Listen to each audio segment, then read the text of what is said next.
তোমরা যারা বলছো এই বন্যায় ডক্টর ইউনূস কোথায় ছিল, আমি বলবো ডক্টর ইউনূস আপনাদের মতন বোকাকণ্ড নয়।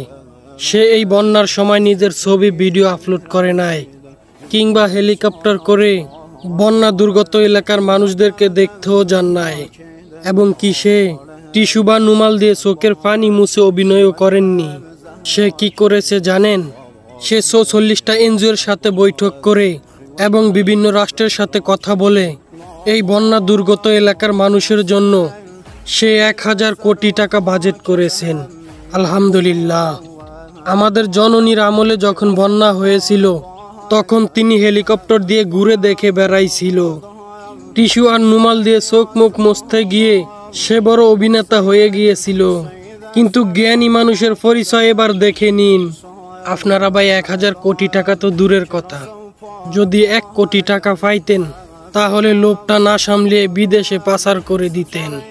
অথচ আমাদের ডক্টর ইউনূস সাহেবকে দেখেন, সে টাকা পাচার করা তো দূরের কথা, সে এলাকার মানুষের কিভাবে উন্নয়ন করা যায় সেটা নিয়ে ব্যস্ত ছিলেন।